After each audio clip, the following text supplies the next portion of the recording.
pela acolhida, né? Porque fala aqui um baiano que foi calorosamente recebido aqui em Divinópolis há relativamente pouco tempo. Nós nos mudamos em 21 de janeiro de 1900, não, já era 2000. Era 2017. Eu falei de pouco tempo, então são apenas 5 anos.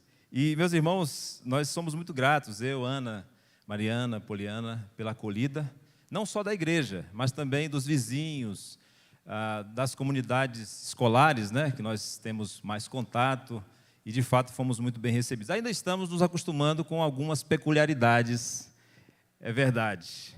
Por exemplo, a gente ainda não se acostumou com uma cidade que ao amanhecer está 15 graus, aí às 3 da tarde ela está 27, e às 19 horas ela volta para 13 graus. Então esse é um detalhe que a gente ainda não se acostumou. O trânsito também tem exigido de nós muita paciência, né? Especialmente nesse horário das 17 às 19, né? Cadê o Vitor aqui? Porque a gente descobre que Divinópolis realmente tem muito carro, muito, mas muito mesmo. Então estamos nos acostumando. Mas o que ajuda também é a leitura dos livros do irmão Eliseu, né? O irmão Eliseu nos ajuda a compreender um pouco da história de Divinópolis. Eu já li todos os livros dele. Cadê o irmão Eliseu? Está aqui, ó. Inclusive com livros na mão ali. E eu tenho a prática, irmão Eliseu, de reler alguns trechos durante as férias, para me preparar para a volta a Divinópolis. E aprendi muito, especialmente com o livro Rastros e Pegadas, quando mostra que Divinópolis realmente foi construída através daqueles que chegaram para trabalhar, que aqui foram sendo recebidos ao longo dos ciclos econômicos da cidade, o ciclo da ferrovia, depois das siderúrgicas, depois da confecção, enfim, depois Divinópolis se tornou o polo que é a cidade tão importante no estado de Minas Gerais, no Brasil, e isso se deve aos divinopolitanos, porque é um povo de fato trabalhador e muito acolhedor. Eu já li, irmão Eliseu, todos os seus livros, mas eu sugiro mais um. Vou ficar aguardando um livro sobre os baianos em Divinópolis. Tenho certeza que o pastor Tarcísio vai apoiar essa iniciativa, o Rogério também, a irmã Leni vai apoiar, né? E vocês vão descobrir com esse livro do irmão Eliseu que os baianos estão invadindo Divinópolis, a começar pela primeira igreja batista. Mas pensando nos divinopolitanos, porque quando nós agradecemos a Deus pela cidade, nós não agradecemos necessariamente pela estrutura física da cidade, nem mesmo pelo patrimônio cultural em si, porque sem as pessoas nem a cultura subsiste. Nós agradecemos pelas pessoas, pelos divinopolitanos. Esse é o nosso motivo de gratidão a Deus por essa cidade que continua crescendo com uma resistência, pelo menos para mim, inexplicável diante de crises como a que nós temos passado. Eu conversava com o Rogério ainda ontem, que é impressionante como mesmo durante a pandemia e todas as crises que decorreram dela, a cidade continua crescendo. Tem bairros que praticamente não existiam há 3 anos e agora estão lá crescendo. Então, realmente, a cidade demonstra uma pujança, uma dinâmica, e nós devemos, sim, agradecer aos divinopolitanos que constroem essa cidade, que tem construído essa cidade. Mas, pensando nos divinopolitanos, eu me lembrei de Davi e da experiência de Davi e do que levou Davi a agradecer a Deus. Qual a fonte de gratidão para Davi? No Salmo 138, que eu quero ler com todos os presentes, convido a se colocarem de pé. Salmo 138, nós leremos a partir do versículo 1 até o 8º.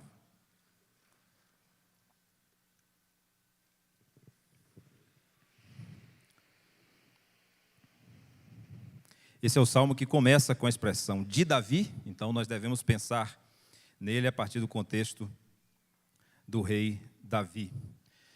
Diz assim a palavra de Deus: render-te-ei graças, Senhor, de todo o meu coração. Na presença dos poderosos te cantarei louvores. Prostrar-me-ei para o teu santo templo e louvarei o teu nome, por causa da tua misericórdia e da tua verdade. Pois magnificaste acima de tudo o teu nome e a tua palavra. No dia em que eu clamei, tu me acudiste e alentaste a força da minha alma. Render-te-ão graças, ó Senhor, todos os reis da terra, quando ouvirem as palavras da tua boca. E cantarão os caminhos do Senhor, pois grande é a glória do Senhor. O Senhor é excelso, contudo, atenta para os humildes. Os soberbos, ele os conhece de longe. Se ando em meio à tribulação, tu me refazes a vida. Estendes a mão contra a ira dos meus inimigos. A tua destra me salva. O que a mim me concerne, o Senhor levará a bom termo. A tua misericórdia, ó Senhor, dura para sempre. Não desampares as obras das tuas mãos. Amém. Oremos. Amado Senhor, mais uma vez, nós clamamos a Ti, que pela Tua graça, pela Tua misericórdia, o Senhor fale conosco através da exposição da Tua palavra, que esta exposição seja fiel e siga a condução do Teu Santo Espírito, que fala conosco diretamente. Por isso, ó Deus, que nossos corações estejam abertos para ouvir o que o Senhor tem a dizer a cada um de nós nesta noite. Oramos assim, agradecidos, em nome de Jesus. Amém. Podeis assentar. Davi, o rei Davi, assim como muitos divinopolitanos, assim como cada um de nós, sentia-se fraco, angustiado, diante de alguma situação que nós não sabemos exatamente qual era. Mas foi uma situação que o levou a orar. E ele então clamou. A palavra cará no hebraico significa invocar, mas também significa chamar, significa até mesmo anunciar. Mas aqui o sentido é de uma oração feita por Davi no momento de angústia, no momento em que ele enfrentava alguma perseguição, alguma oposição. E ele diz então que a sua oração foi respondida. E houve uma mudança de perspectiva na sua vida, um novo olhar, a partir dessa janela que se abriu através da oração, inclusive o levando a agradecer a Deus, até mesmo por aquela situação. É provável que a situação tenha sido a que está descrita no segundo livro de Samuel, no capítulo 5, versículos 17 a 21, que eu passo a ler, porque essa é uma situação que aconteceu no início do reinado de Davi, um ataque dos filisteus e até mesmo o enfrentamento daquela monarquia que estava surgindo em Israel, os filisteus que são os povos que chegaram do mar, que vieram do mar. E o texto diz, segundo Samuel 5,17, ouvindo, pois, os filisteus que Davi fora ungido rei sobre Israel, subiram todos para prender a Davi. Ouvindo, desceu Davi à fortaleza. Mas vieram os filisteus e se estenderam pelo vale dos Refaíns. Davi consultou ao Senhor, dizendo, subirei contra os filisteus? Entregar-mos-ás nas mãos? Respondeu-lhe o Senhor, sobe, porque certamente entregarei os filisteus nas tuas mãos. Então veio Davi a Baal-Perazim e os derrotou ali. E disse, rompeu o Senhor as fileiras inimigas diante de mim, como quem rompe as águas. Por isso chamou o nome daquele lugar Baal-Perazim. Os filisteus deixaram lá os seus ídolos, e Davi e os seus homens os levaram. Os filisteus tornaram a subir e se estenderam pelo vale dos Refaíns. Davi consultou ao Senhor, e este lhe respondeu, não subirás, rodeia por detrás deles e ataca-os por defronte dos amorreus. E há de ser que, ouvindo tu um estrondo de marcha pelas copas das amoreiras, então te apressarás. É o Senhor que saiu diante de ti, a ferir o arraial dos filisteus. Fez Davi como o Senhor lhe ordenara, e feriu os filisteus desde Geba até chegar a Gezer. Muito provável que a situação tenha sido essa no início da monarquia, no início do reinado de Davi, quando ele ficou angustiado diante do levante daquele povo, que era um povo muito poderoso, que tinha armamentos muito mais eficazes do que o povo judeu, que àquela altura ainda não havia desenvolvido nem mesmo um exército. Davi então ora, sua oração é respondida, e ele, a partir dessa experiência que tem, com a intervenção de Deus na sua história pessoal, mas também na história do seu povo, passa a mudar a sua perspectiva, a ver a situação do seu reinado, inclusive, de outra forma. Olhar para si de forma diferente, olhar para o ministério que Deus havia confiado a ele também de forma diferente. É por isso que nós chegamos no Salmo 138 e encontramos Davi, primeiro exaltando a Deus. Ele exalta ao Deus que respondeu à sua oração, e ele agora tem, inclusive, a expectativa de que todas as autoridades da terra façam o mesmo que ele, que vivam essa experiência que ele viveu. Ele, então, destaca que esse Deus que deve ser exaltado, não só por ele, mas por todos os reis e todos aqueles que exercem autoridade, é um Deus que, apesar de ser poderoso e altíssimo, ele se importa com aquele que está numa situação de desvantagem, aquele que é necessitado, aquele que está em angústia. Nós entendemos que quando oramos e temos a experiência da oração respondida, seja qual for a resposta que Deus nos dê, quando nós de fato experimentamos a presença de Deus em nossa vida, nós adquirimos ou alcançamos da parte de Deus uma outra visão, um outro olhar sobre a realidade que nos cerca, inclusive um outro olhar sobre a política, sobre a forma como os reinos se organizam, a forma como o poder é exercido. É tanto que Davi agora olha para os reis da terra e as autoridades e espera que eles cantem louvores ao Senhor. Mesmo os filisteus, se nós pensarmos imediatamente naquela situação, ele está olhando para os filisteus e contemplando o dia em que eles adorariam ao Deus de Israel. A palavra de Deus nos mostra que em oração nós devemos ter essa perspectiva, inclusive sobre a administração da nossa cidade, sobre a condução dos destinos do nosso país. Em oração nós aprendemos que Deus governa soberano sobre tudo e sobre todos. Vejam o que diz o apóstolo Paulo, escrevendo a Timóteo, seu filho na fé, no capítulo 2, versículo 1 em diante.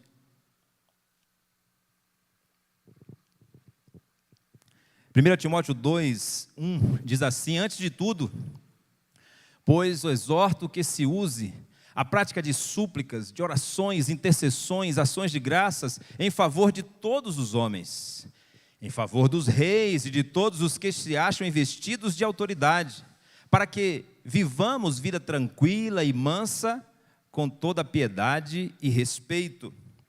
Isso é bom e agradável ou aceitável diante de Deus nosso Salvador, que deseja que todos os homens sejam salvos e cheguem ao pleno conhecimento da verdade, porquanto há um só Deus e um só mediador entre Deus e os homens, Cristo Jesus, homem. A oração, a prática da oração por todos, mas também por aqueles que exercem autoridade, nos concede ou nos confere a visão de que existe um só mediador entre Deus e os homens. É tanto que nós jamais cairemos se vivermos em oração, se praticarmos a oração na esperança de que Deus governe a nossa vida e a vida da nossa cidade, do nosso país, na idolatria de esperar que de um homem ou de uma mulher venha a salvação para a nossa cidade ou para o nosso país.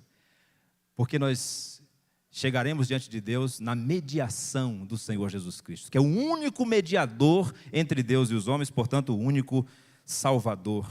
A oração muda, inclusive, a nossa visão sobre a vida civil e enche o nosso coração de gratidão a Deus. Em oração, nós conhecemos mais profundamente a fidelidade de Deus, um Deus presente, um Deus que age em nossa vida, e nós somos conduzidos por Deus para uma vida marcada pela prática contínua da ação de graças, como nesse culto hoje nós estamos praticando. Mas aqui fazemos isso coletivamente, como expressão daquilo que deve ser a nossa vida, todos os dias, agradecendo a Deus por cada movimento seu, por cada ação dele em nossa vida, em todas as áreas, em todas as dimensões da nossa vida. Precisamos, então, em oração, ter uma experiência com a fidelidade de Deus. E aqui há uma relação entre oração, louvor e ação de graças.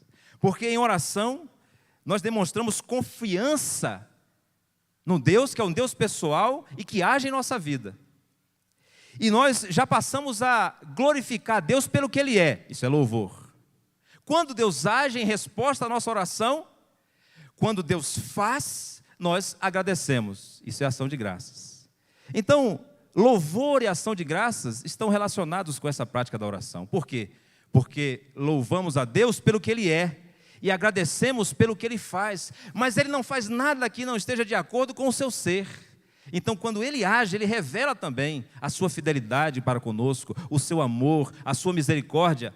Isso nos dá certeza, em oração, de que estamos seguros diante do Senhor, como nunca estaremos nas mãos ou debaixo do controle de qualquer que seja, inclusive de nós mesmos, do nosso ego. Mas eu quero convidá-lo a voltarmos para o Salmo 138, para que sigamos a oração de Davi nesse salmo, porque de fato o salmo é uma oração, e observemos a perspectiva nova, o novo olhar que se abriu através da janela da oração, através dessa experiência concreta que nós vivemos a cada dia. Como o nosso olhar muda, o nosso olhar sobre Divinópolis, o nosso olhar sobre a nossa nação, sobre o mundo, o nosso olhar sobre nosso próprio ser. Nós entendemos que esse novo olhar que Davi alcançou é um novo olhar sobre a natureza de Deus. Vejam que ele exalta ao Senhor e ele diz que faz isso de todo o seu coração, com essa disposição, com essa atitude de adorar a Deus em profundidade, com sinceridade, com verdade. Nós estamos abertos para conhecer mais a Deus. E é interessante aqui que nesta tradução usa-se a palavra Senhor como uma inferência, como uma implicação, mas ela não aparece no original. E por que isso? Porque não precisa. Porque a oração expressa uma intimidade tão grande que Davi está falando pessoalmente ao Senhor, ele não precisa usar um termo específico para falar com Deus. Isso, ao contrário de desrespeito, significa intimidade. É assim que Deus quer que nós falemos com Ele em oração, com o coração aberto, assim como o Senhor Jesus nos ensinou, nos dirigimos a Ele como nosso Pai. Há um costume em algumas culturas africanas, que é interessante, porque é diferente para nós, mas algumas culturas africanas, o marido e a mulher, em público, não pronunciam o nome um do outro. Eles não pronunciam o nome um do outro, porque isso seria desrespeito. E o que parece estranho para nós, na verdade, naquelas culturas, representa intimidade. Eles são tão íntimos que eles não revelam nem o nome em público. Tal é o conhecimento íntimo que ele tem. A oração deve ser de todo o coração, com essa atitude de profundidade, de sinceridade, para que nós conheçamos a Deus, porque Ele se revela a nós em oração. Davi diz, tu me respondeste, no versículo 3. Eu orei, eu clamei ao Senhor, e o Senhor me respondeu. Davi estava falando com um Deus real, com um Deus que ouvia a sua oração. Davi não estava falando com um conceito abstrato, Davi estava falando com aquele que ele conhecia pessoalmente, que estava presente na sua história. O pastor batista inglês do século XIX, Alexander Maclaren, disse que a oração é a prática da presença de Deus. Em oração, nos colocamos na presença de Deus. E Deus se revela pessoalmente a nós. Essa é a abertura da janela. É isso que muda tudo. É isso que nos leva a ter um novo olhar sobre a realidade. Deus quer que através da comunhão com Ele, você tenha um olhar diferente para Divinópolis e para o que você faz aqui, para a missão que Deus designou para você nessa cidade, para a sua família, para os seus negócios. É através da oração que o seu olhar mudará. Você deve buscar a Deus com essa mesma atitude. Davi chega a dizer no versículo 2 que ele se prostraria para o templo santo do Senhor. Mas nós sabemos que o templo foi construído depois de Davi, pelo seu filho Salomão. Que templo é esse? Muito provavelmente seja o templo que está também mencionado no mesmo livro dos Salmos, no capítulo 18, versículo 6. No Salmo 18, versículo 6, nós lemos: na minha angústia, invoquei o Senhor, gritei por socorro ao meu Deus.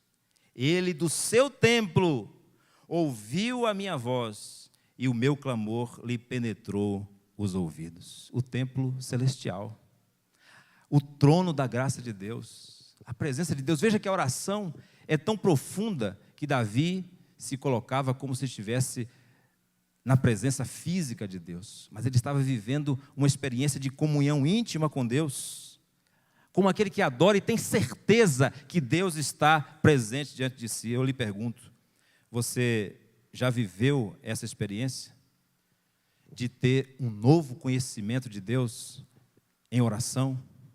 Quando o Espírito Santo guia a sua mente pelas palavras de Jesus, que Ele nos ensina pessoalmente, mostrando a você que você não conhecia muitas facetas, muitas dimensões do ser de Deus, que você precisa experimentar, e isso será em oração. Sem essa experiência, nós não teremos uma visão a partir de Deus, não olharemos para a nossa vida e para a nossa cidade na perspectiva de Deus. Então, o desafio para nós é assumirmos uma postura de humildade, de quebrantamento diante de Deus, para que assim nós possamos viver em gratidão.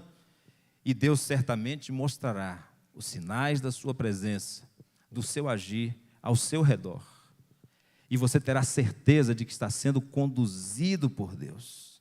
E você viverá cada experiência no seu trabalho, por exemplo, como servidor do município, como aquele que ocupa um cargo eletivo público, como cidadão desta cidade, como um contribuinte, e a presença de Deus guiará as suas decisões, a direção da sua vida. Mas primeiro você precisa buscar essa experiência que pode acontecer hoje, que pode ser uma experiência vivida aqui neste culto. E isso lhe dará um novo olhar para quem Deus é, mas também para o futuro do mundo, e é isso que me impressiona nesse texto. Qual a relação entre a minha intimidade com Deus e o destino do mundo? A relação é, o mesmo Deus que se revela pessoalmente a mim, é o Deus que pode guiar uma caneta usada por Vladimir Putin para autorizar ou não uma guerra. É o mesmo Deus que conduz um cientista quando está muito próximo de alcançar uma solução para uma doença pandêmica, por exemplo. É o mesmo Deus. O Deus que se revela a mim pessoalmente é o Deus que tem o controle do futuro em suas mãos. Veja que o versículo 4 diz: render-te-ão graças, ó Senhor, todos os reis da terra, quando ouvirem as palavras da tua boca. Esta certeza veio de onde? Como assim? Aquele homem que estava angustiado, aquele homem que estava clamando ao Senhor, agora ele diz: assim como eu conhecia a Deus mais profundamente em oração, agora eu tenho certeza que os reis cantarão ao Senhor. Assim como eu estou fazendo agora, louvando ao Senhor, que é excelso, que é sublime. Toda autoridade é constituída por Deus. Essa é a visão bíblica. É por isso que nós oramos pelas autoridades. Porque nós cremos que Deus está governando o mundo, inclusive através de autoridades pagãs, como Ciro, rei da Pérsia, que ele chamou de meu ungido, e usou para libertar o povo judeu do cativeiro de 70 anos na Babilônia. Esse é o Deus que se revela pessoalmente no secreto do quarto, mas conduz o Império Persa, o mais vasto de toda a história, da Índia até o Egito. E Deus disse: eu estou usando Ciro, eu escolhi Ciro, meu ungido. A palavra de Deus nos diz que nós devemos estar sujeitos às autoridades. E infelizmente, nós vivemos um tempo de crise de autoridade. E isso de forma generalizada. Não é uma crise apenas nos poderes da República. É uma crise na sala de aula. É uma crise na mesa do café em casa. É uma crise de autoridade que tem gerado muitas consequências nefastas, como, por exemplo, a violência, a criminalidade. Nós precisamos seguir o conselho da palavra de Deus, que nos diz que devemos ser sujeitos à autoridade, porque a autoridade é constituída por Deus. Romanos, capítulo 13, versículo 1, diz: todo homem seja sujeito às autoridades superiores. Por quê? Porque não há autoridade que não proceda de Deus. E as autoridades que existem foram por Ele instituídas. O Deus lá do seu quarto secreto, o Deus que você contempla no seu coração, é o mesmo Deus que constitui autoridades. O apóstolo Pedro também, na primeira epístola, no capítulo 2, versículo 13, fala sobre isso de forma mais extensiva e diz que as autoridades constituídas, elas estão em toda parte, não só o rei, mas também cada um de nós, como autoridade sobre o outro. Veja, 1 de Pedro, capítulo 2, versículo 13, diz: sujeitai-vos a toda instituição humana por causa do Senhor, quer seja o rei como soberano, quer as autoridades como enviadas por ele, tanto para o castigo dos malfeitores, como para o louvor dos que praticam o bem. E no final dessa passagem, no versículo 17, o texto diz: tratai todos com honra. Deus governa o universo, governa a sociedade de Divinópolis. E nós precisamos entender que Ele constitui instituições, autoridades, inclusive do meu irmão sobre mim, quando me chama a atenção e diz: olha, nesse ponto aqui você não está obedecendo a palavra de Deus. E eu preciso me submeter ao meu irmão.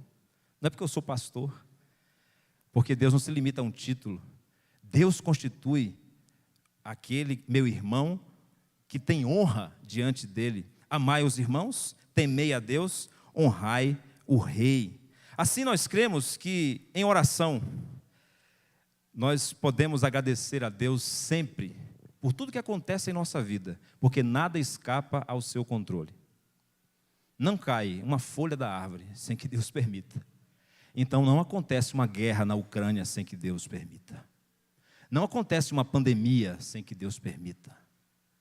Porque Ele está no controle de todas as coisas. Em oração nós conhecemos a natureza desse Deus mais profundamente. Jamais chegaremos a um conhecimento completo, mas vamos crescendo em conhecer ao nosso Deus, e isso vai gerando em nós gratidão, gratidão, gratidão. E nós teremos esperança, como Davi, neste versículo que eu destaquei, versículo 4, diz: render-te-ão graças ao Senhor todos os reis da terra, quando ouvirem as palavras da tua boca, e cantarão os caminhos do Senhor, pois grande é a glória do Senhor.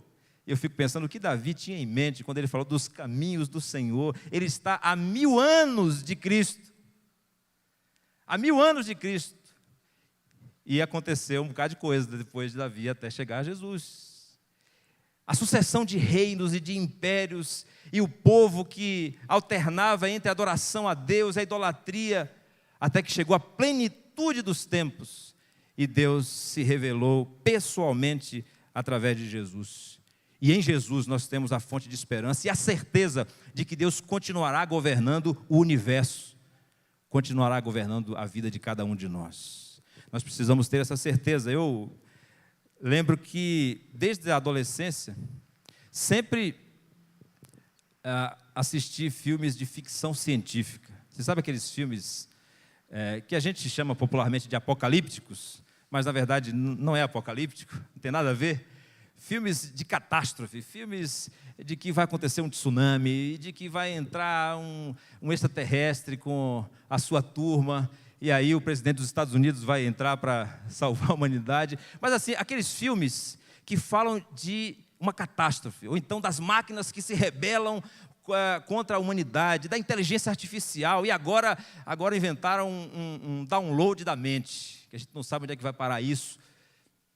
Mas interessante, eu passei a ter um outro olhar para isso depois que alguém me ajudou a entender que acontece um fenômeno psicológico nisso. A sua mente vai buscar um filme como esse para que você possa elaborar melhor o seu medo. Na verdade, o problema é o medo da morte, o medo do fim, o medo do desastre, o medo da tragédia. Então, um filme como esse, em forma de ficção, de uma narrativa, leva você a administrar melhor o seu medo. Aí você transfere para o ET, você transfere para os robôs, aí você fica mais tranquilo e vai trabalhar no outro dia de manhã. Essa é a explicação psicológica. Mas eu tenho certeza que a palavra de Deus nos dá uma resposta definitiva. Nós não precisamos ter medo e podemos ter esperança de que todos os reis da terra usarão suas bocas, suas línguas, para confessarem o nome de Jesus como único e suficiente Senhor e Salvador. Que todos os joelhos se dobrarão diante do Senhor. É isso que diz o apóstolo Paulo em Filipenses capítulo 2, no hino da Kenosis, que mostra a humilhação de Jesus, mas também a sua exaltação, e diz que por isso Deus o exaltou, porque ele cumpriu a sua missão como sendo o Salvador, que assumiu a sua cruz, assumiu a morte em nosso lugar. Deus o exaltou sobre todos, sobre tudo, e lhe deu um nome que está acima de todo nome, para que ao nome de Jesus se dobre todo o joelho nos céus, na terra e debaixo da terra. E o versículo 11 diz: e toda língua confesse que Jesus Cristo é Senhor, para a glória de Deus Pai. Então, eu não preciso do filme mais para elaborar o meu medo. Eu só preciso da palavra de Deus, que me diz que o fim não será essa tragédia anunciada. E você que está aí com medo de um monstro chamado aumento da gasolina para R$15 o litro, fique tranquilo. Deus está no controle. Deus está no controle. E você que tem medo do desemprego, e eu imagino os gestores públicos durante esse período da pandemia, por exemplo, de por um lado ter que cuidar das vidas e por outro ter que administrar as consequências econômicas. Mas o medo não pode dominar o nosso coração, porque nós precisamos ter uma certeza, e essa certeza vem através da oração. Quando pessoalmente você abre o coração e clama ao Senhor quando você está angustiado, você passa a conhecer a esse Deus que se revela pessoalmente a você, mas esse é o mesmo Deus que controla o futuro do mundo. É o mesmo Deus. Apocalipse é outra coisa. Apocalipse é um livro lindo. Apocalipse é uma carta de amor do Senhor para a sua igreja, dizendo: olha, não fiquem com medo. Sabe, Apocalipse é simplesmente o desenvolvimento daquela palavra de Jesus: não se turbe o vosso coração. Apocalipse é simplesmente o Senhor Jesus dizendo: no mundo tereis aflições, mas tende bom ânimo, eu venci o mundo. Apocalipse é isso. Apocalipse é: não importa se Nero está no poder matando os cristãos, não importa se Domiciano está instituindo um culto a ele como Deus, não importa o que Constantino fez, não importa. O que importa é que no final somente o Senhor Jesus será exaltado. Quando você lê o Apocalipse, você verá que ele é intercalado por hinos de louvor ao Senhor. Não é, ministro de música, Rogério? Por hinos de louvor ao Senhor. Os ciclos temáticos são encerrados com hinos de louvor ao Senhor. Louvado seja Deus. Exerça um olhar de esperança sobre Divinópolis. O medo pode levar você a deixar de ser solidário, por exemplo. O medo pode levar você a deixar de ser generoso, a pensar só em si. Tenha um olhar de esperança, creia que Deus é soberano e está conduzindo a história dessa cidade. Mas busque uma experiência pessoal com esse Deus, para que você possa ter um novo olhar também a partir de Deus para você mesmo. Um novo olhar sobre o seu valor pessoal. E assim, nós entendemos que essa oração se fecha voltando para a intimidade. Primeiro, a intimidade diante de Deus, buscando conhecer a natureza de Deus mais profundamente. Agora volta para si, para se conhecer mais e conhecer o seu valor a partir do relacionamento com Deus. É por isso que ele diz no versículo 6, o Senhor é excelso, Ele é soberano, Ele é Deus Todo-Poderoso, mas Ele atenta para os humildes. Os soberbos, Ele os conhece de longe, Ele se afasta dos soberbos. Mesmo que você não tenha um poder que possa ser mensurado diante do mundo, porque tudo se resume hoje praticamente em uma palavra: poder. porque o dinheiro tem a ver com poder, porque o endeusamento do corpo tem a ver com poder, com influência, porque a comunicação gira em torno do poder, inclusive a administração pública gira em torno do poder. Nós estamos no ano eleitoral e precisamos estar atentos a isso. Poder, poder e poder. Mas o que Davi está dizendo é, diante de Deus, ele tem um outro olhar para si. O seu valor não está naquilo que as pessoas podem atribuir, podem quantificar, mas está na misericórdia de Deus sobre ele. Ele sabe que quando estiver atribulado, o Senhor vai lhe refazer a vida. Olha o que diz o versículo 7. Se ando no meio da tribulação, tu me refazes a vida, estendes a mão contra a ira dos meus inimigos, e a tua destra me salva. Davi sabe que vai enfrentar outros reveses. Talvez não os filisteus, mas outros povos ameaçarão. E ele tem certeza que Deus continuará realizando a sua obra na vida dele. Olha o que ele diz. Ele diz no final, no versículo 8, o que a mim me concerne, o Senhor levará a bom termo. Não esqueça disso. O que a mim me concerne, o Senhor levará a bom termo. A missão que Deus estabeleceu para você em Divinópolis, Ele vai levar a bom termo. Busque ouvir o chamado de Deus, especificamente, Senhor, o que o Senhor quer que eu faça? Por que eu estou aqui? Eu faço isso todos os dias. Todos os dias eu faço isso. O que o Senhor quer de mim? Por que o Senhor me trouxe para cá? E Ele vai lhe responder. E se você viver em obediência, com o coração quebrantado, Deus vai levar a bom termo. É o que a palavra de Deus diz. O apóstolo Paulo, em Filipenses capítulo 1, versículo 6, diz que aquele que começou a boa obra é fiel para completá-la. Vença o medo com a esperança do senhorio de Deus sobre a sua vida, da condução de Deus sobre a história, mas também sobre a sua história pessoalmente. Vejam, nós estamos aqui, como o pastor Fernando muito bem disse, um ano depois de um momento muito crítico, mas muito tenso, muito difícil. E Deus já sabia que nós estaríamos aqui. Como Ele sabia, por exemplo, que quando eu chegasse em Divinópolis em 2017, em 2020 entraria uma pandemia. Eu não sabia, mas Ele já sabia. E Ele me conduziu para cá, assim como tantos outros divinopolitanos. A pandemia está passando.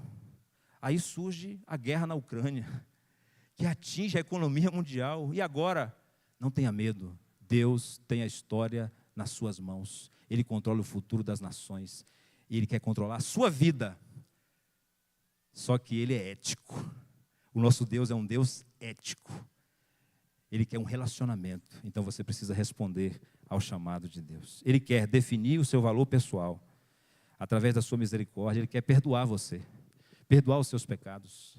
Ele quer que você o conheça pessoalmente, Ele quer transformar você interiormente. Por que acontecem tantas situações na nossa vida, como aconteceu com Davi? Por que Deus permite tantas situações assim de sofrimento? Porque Deus quer transformar o nosso coração, o nosso caráter. Ele quer moldar a nossa vida à imagem e semelhança do Senhor Jesus Cristo. Ele quer nos conduzir a uma vida que exalte mais a Cristo. É por isso que Ele permite, tanto na esfera pessoal, quanto na esfera global. Por isso você precisa responder ao Senhor. Você precisa orar como Davi orou. Você precisa buscar conhecimento pessoal de Deus. É de todo o coração. Não é um conhecimento da tradição dos seus pais. Não é um conhecimento de uma instituição. É um conhecimento pessoal de Deus. Ele quer transformar a sua vida e o seu futuro. E a nossa oração, nesta noite, eu tenho certeza que toda a igreja, a primeira igreja batista está unida nessa oração, é que cada divinopolitano possa conhecer ao Senhor Jesus Cristo como único e suficiente Salvador, e que se torne um discípulo dele, para que seja conduzido por Deus na missão que Deus confiar a cada um. Que Deus nos abençoe.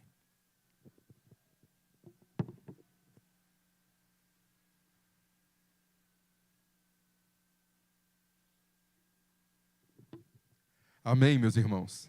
Quem aí foi abençoado com essa palavra? Levante as mãos. Amém. Em nome de Jesus, não se turbe o vosso coração. Confiemos no Senhor.